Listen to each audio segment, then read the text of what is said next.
Hi everyone, Dave Tibbs from Oakland Puzzle Company here, and in today's video we're going to talk to Vera Tour, the Alameda, California artist who painted the image of one of our newest puzzles, A Secret Garden, which you can see behind me. It's on pre-sale right now along with two other puzzles on our website, oaklandpuzzle.com, until Friday, September 29th. That's this Friday.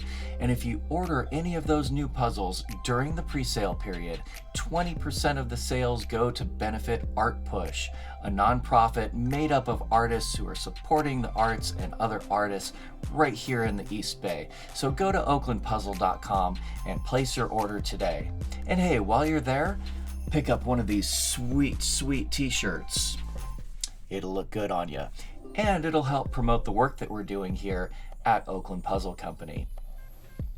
We're trying to make the puzzle buying experience a more fulfilling experience by bringing you interviews from the artists behind the puzzles and interviews with the organizations that we raise money for who are making the community a better place.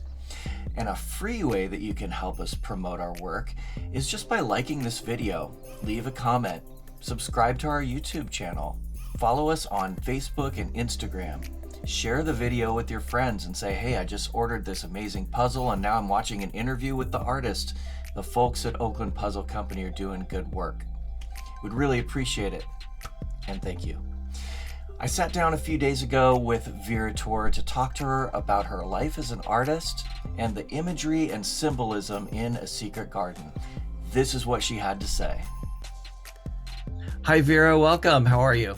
Hi, Dave. Thank you. I'm very well. How about you? Good, thanks.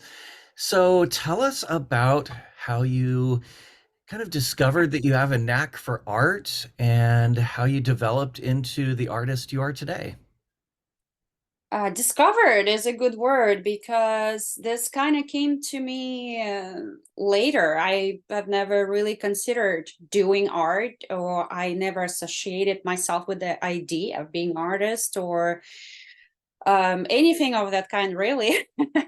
I mean, I've tried different things when I was young, but it was not really art, and we didn't really have a good art education at school either. And yes, this was not anywhere aligned with my thought of a future occupation. And you went to school in Russia, correct? Right, it was Soviet Union back then. Actually, I have like intuition that maybe Soviet schooling had something to do with me not blooming as early as I would like to when it comes to art, because I was about 25 or 26 when I started doing it. I mean, I was a doodler at school, but it's the system kind of like did not let us or taught us to think outside of the box or to color outside of the lines. And it was mostly kind of a conservative or classical art education in that sense. And I think it had to do a lot with me starting out so late. But maybe it's a good thing too, because I sort of developed my own style with time just by doing it. There is Where no were you really. living when you were 25 or 26? I actually just moved out to California. I lived in Louisiana, central Louisiana, for about 4.5 years. Before that, I was in Russia. What brought you to the United States? Ooh, marriage. I That's a met good my reason. former husband in Moscow, and we dated for a while. He convinced me the United States would be the best thing for me. I guess he was right down the road because I decided to take that leap of faith and move to the United States. And I always thought that, well, if something doesn't work out, I can always go back, like I always had that I could fall back onto my family and the country that I'm from. But you see, like 22 years later, and I'm still here, and I'm not planning on going back. I got a American citizenship, and I'm happy. My family's still in Russia, though. So what was the spark that kind of turned you towards art when you were 25 or 26? I would say probably was several sparks, not just like one particular event. It was just kind of, keeping doodling, looking for myself or trying to create myself. Basically, I don't even I think of my art as a result of my soul searching. For me, what was more important always is kind of to find yourself, or to find things to do that make you happy. This like hero's journey that everybody goes through, and art just kind of happened. And I went to Mexico. I remember, and not too far from the border, it was like Ensenada area and Mañadero, and I was just amazed at the colors of the houses that they had there. It's just so pretty. They're all vibrant, beautiful colors. And growing up in Soviet Union, you kind of get used to the gray part, like I would make a good goth, I would say, growing up in the industrial or like suburban areas of the projects. And so color always kind of stood out in Mexico for me. And I think after that, I kind of started just like putting it out on canvas. And my first, or maybe second, like painting that I did sparked the interest of my friends, and somebody immediately offered me like $90 for it. And I was like, no, I just painted it. So I just kept it. And I considered that a start. And I think that was 2007. Right, right. While I was already like pretty adult, Mhm. all grown up. So yeah, that's how it started. I'm a And big fan of music and art from the late 60s, psychedelic music and psychedelic art. And your art is really reminiscent of that period for me. So when I kind of describe your art to myself or to my friends, that's one of the words that I use. How would you describe your style? And do you have like certain words that you use to describe it? And how do you think, how do you feel about it? right. Yeah, I do. I mean, the psychedelic part does uh is a theme through the art. But I consider it more philosophical and spiritual for me. And because it is a result of soul searching, sort of a byproduct of my development and like spiritual growth and philosophies that kind of went through the fabric of my existence, that's what I associate my own art with, is my own personal journey and philosophies. And so there is a little bit of that. So they're different, definitely spiritual, philosophical, I would say whimsical at times, and people describe it to me as that, and I can see it. What else? Intuitive. A lot of first paintings that I've done were very intuitive, where I did not know what I was doing, or it was just inspired by a dream. But then later, through the observation of my work, I could learn something from it. I could see the patterns, or I could see the even numerology, how it just kind of transpired on its own. So that's a definitely intuitive part, because it was not premeditated. Now I do art more consciously, of course, but still I like to have that element of surprise in the new paintings, and I try not to overthink it, which is I'm really good at overthinking things, So yeah, that's and you described it just right as well. Well, I think that there's a secret garden is a really good example of what you just described, spirituality and awakening and self-discovery. I see those themes in that painting very clearly. So, Definitely. everybody's really excited about that image as a puzzle, and I'm sure that a lot of the people that are watching the video today are, either have purchased it or are looking forward to purchasing it and would probably like to hear a little bit more about the specific images and themes in the image. Can you talk to us a little bit, about the opening door and the woman and the different things that are going on in that painting? Oh, yes, of course. I mean, we artists love talking about our art, right? I have it right here. Great. Um, so I'm kind of gonna hide behind it a little bit so you can see it better. And we're just gonna tell you more about what's going on. Let me see how the lighting is there. That's pretty good, right? It's great. All right, so well, this painting had like several titles to begin with. It's like Magic Garden or a sacred place, because initially it was all thought out as a kind of a sacred space or place as a refuge for the soul and mind, a parallel reality where you can find rest, calm, peace, inspiration, and passion. So that's the jungle part of it, and the flowers, and of course the small Alice-like fairy girl or elf sitting there on the top of the mushroom. That's definitely a reference to the Alice in Wonderland, one of I think best books ever written. It's probably, the book is timeless, and so that's a tribute to that.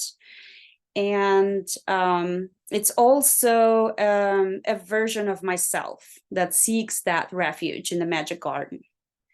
The door that you can see there is a sort of a portal and a tunnel through which we can hop from one quantum reality to another. And well, which there are multiple versions of those realities. Over here on the top, we have the sacred geometry figure flower of life.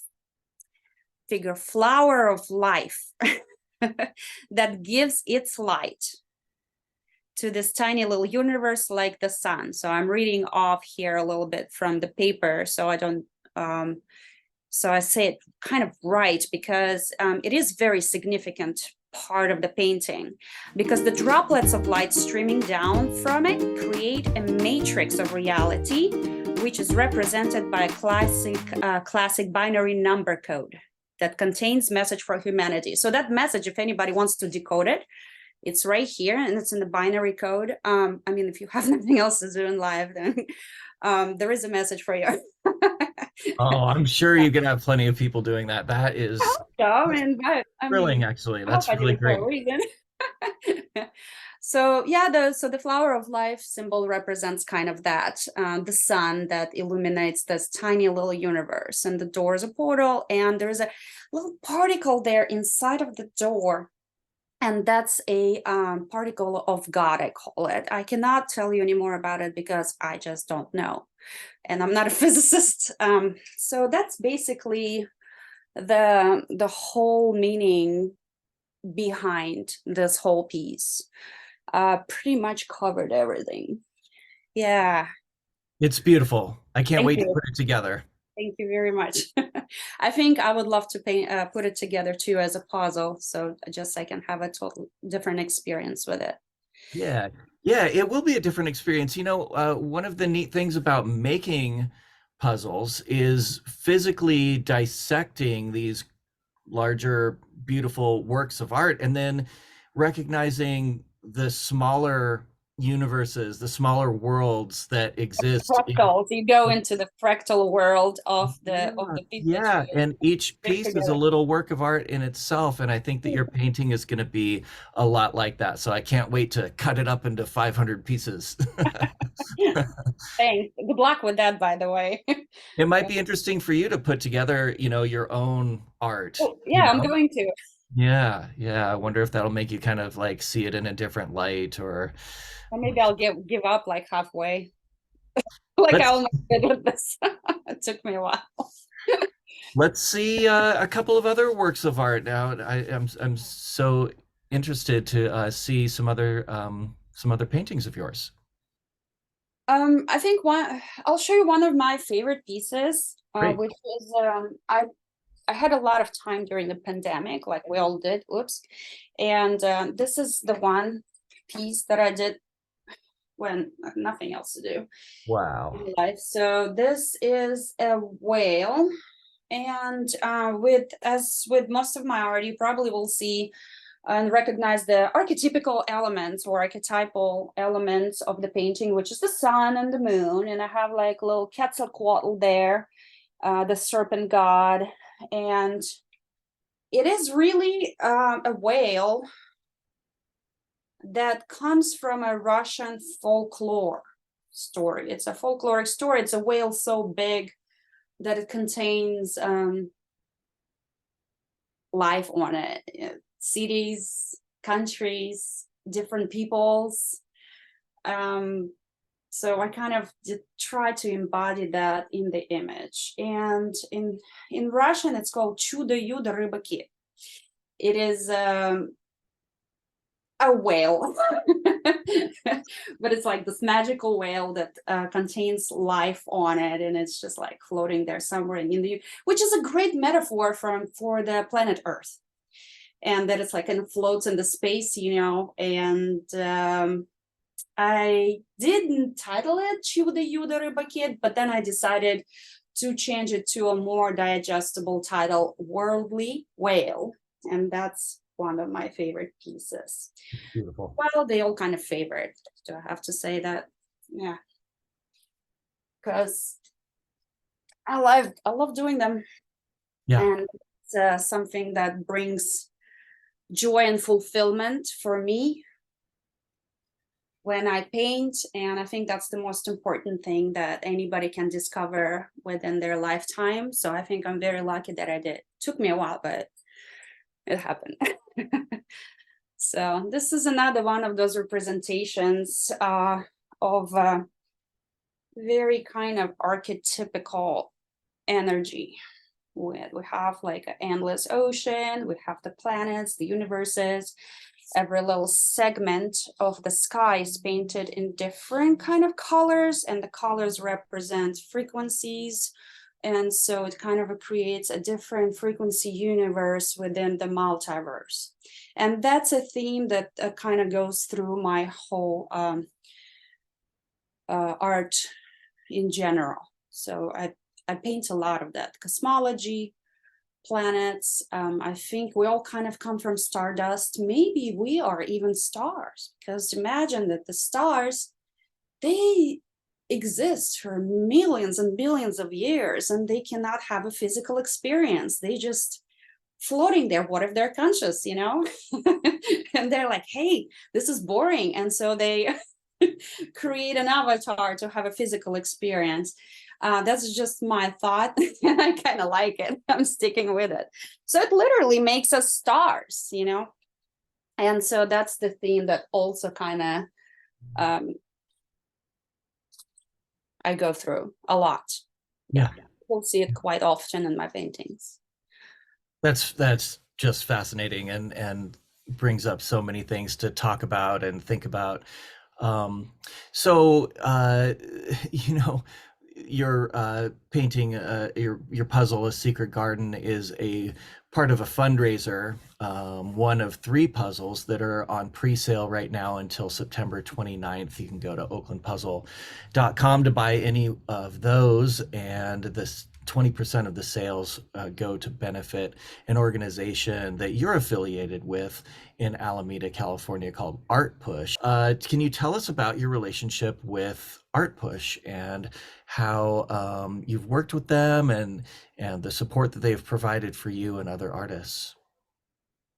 Right. So the Art Push, I think they only a few years ago became as a nonprofit organization, but they started out as a little gallery over here in Alameda. And just as I talked about it before, and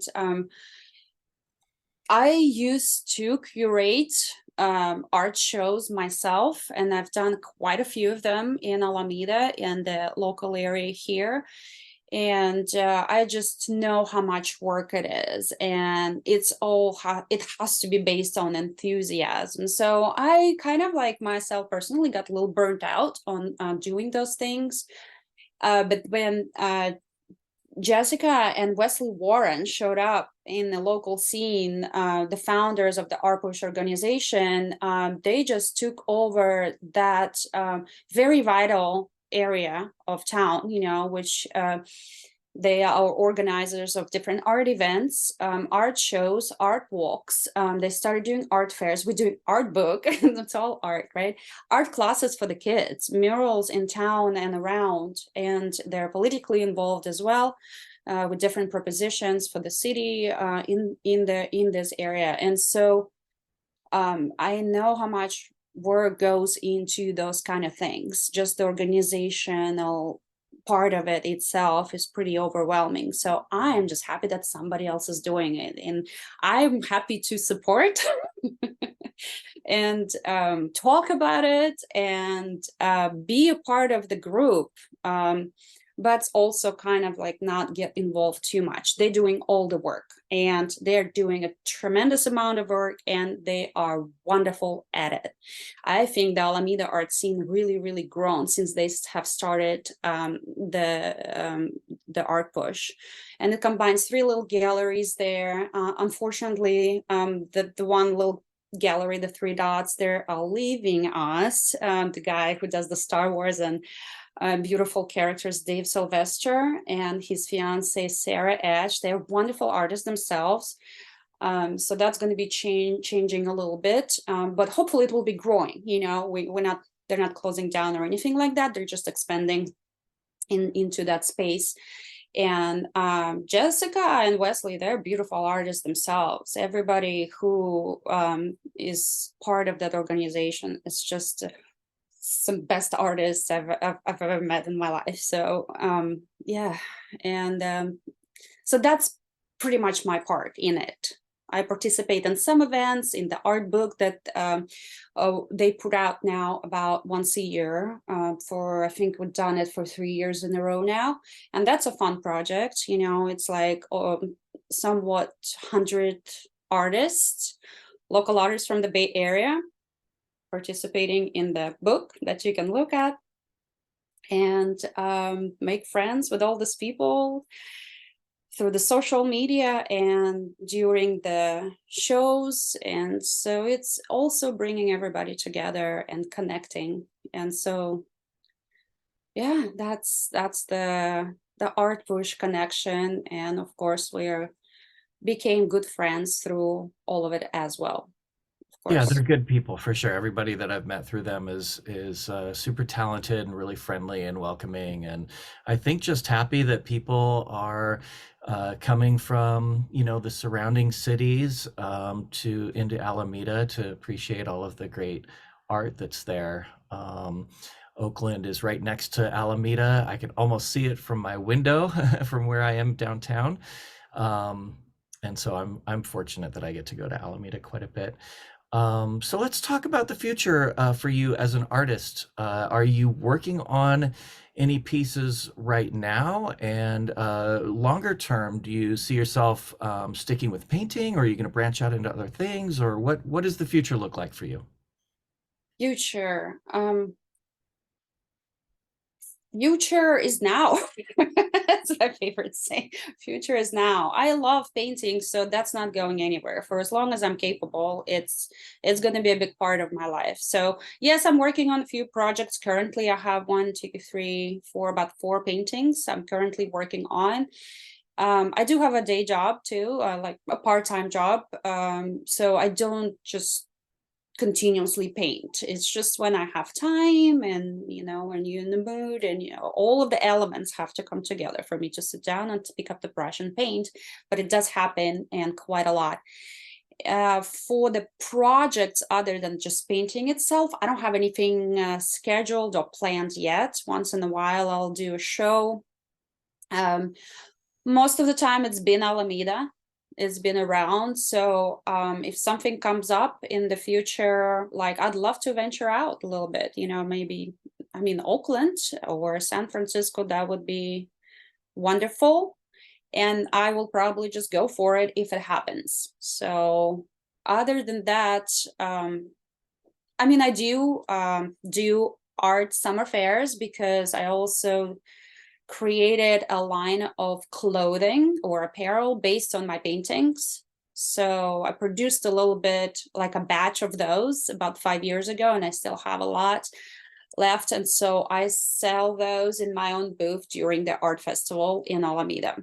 So I'm gonna continue to do that because that's a lot of work in itself, and just painting. So if anything else comes up, like this puzzle project was kind of fell into my lap and I just couldn't say no. So there we are.